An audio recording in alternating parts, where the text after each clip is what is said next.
इस आदमी ने कैसे चालाकी से एक ऑनेस्ट फीमेल जज को पब्लिक की नजरों में विलन बना दिया। वीडियो एंड तक देखना, पूरा प्रोपेगेंडा समझाया है। 2-3 दिन पहले ध्रुव राठी ने एक वीडियो पोस्ट करी जिसमें उसने जस्टिस स्वर्णकांता को एक पार्शियल जज होने का आरोप लगाया। ये दिल्ली एक्साइज केस पॉलिसी की सुनवाई कर रही है और मांग की जा रही है कि ये खुद को रिक्यूज कर ले। और रिक्यूज करने के लिए ये आदमी क्या रीजन दे रहा है, जरा सुनो इसको। पहला, उन्होंने अखिल भारतीय अधिवक्ता परिषद के कम से कम 4 इवेंट्स में पार्टिसिपेट किया। इस लॉजिक के हिसाब से तो जिस भी जज को मंदिर जाना पसंद होगा या फिर वेज खाना पसंद होगा वो भी सिर्फ बीजेपी को फेवर करता होगा।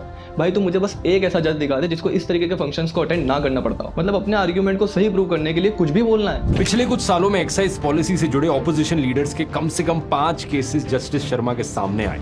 उन्होंने इन सब में या तो बेल को डिनाई कर दिया या फिर अक्यूज्ड के खिलाफ फैसला। लेकिन जब उनके सामने former BJP union minister Dilip Rai का कोल ब्लॉक एलोकेशन केस सामने आया तो उन्होंने पूरे के पूरे कन्विक्शन पर ही स्टे लगा दिया। भाई कन्विक्शन पे स्टे इसलिए लगाया था क्योंकि अगर स्टे नहीं लगता तो दिलीप राय इलेक्शन ही नहीं लड़ पाते और कोर्ट इस तरीके के इरिवर्सिबल डैमेज को बहुत सीरियसली लेता है। दूसरी तरफ जो केजरीवाल का केस है वो एक मनी लॉन्ड्रिंग का केस है जो कि ईडी के अंडर आता है और ऐसे केसेस में कोर्ट बेल की अपील को बहुत ही स्ट्रिक्ट तरीके से ट्रीट करती है। तीसरा कारण सबसे सीरियस है। जस्टिस शर्मा के 2 बच्चे हैं, बेटा ईशांत शर्मा और बेटी संभावी शर्मा। दोनों एडवोकेट्स हैं और दोनों को सेंट्रल गवर्नमेंट ने इम्पैनल किया हुआ है। पहली बात, इसमें कोई शक नहीं है कि इंडिया जैसे देश में स्पेशली कनेक्शन के बेस पे बहुत सारी चीजें मिलती है, लेकिन इसका ये मतलब बिल्कुल नहीं है कि मैम इतनी बेवकूफ हो कि वो ऐसे केस में जिससे पूरे देश की नजर है उसमें बीजेपी को फेवर करे। और भाई अगर सच में यही ऑर्डर फॉलो होता है ना तो फिर बात सिर्फ एक जज की नहीं है, पूरा जुडिशरी सिस्टम ही एक फेलियर है। खैर आपको क्या लगता है, जस्टिस स्वर्णकांता एक ऑनेस्ट जज है या नहीं?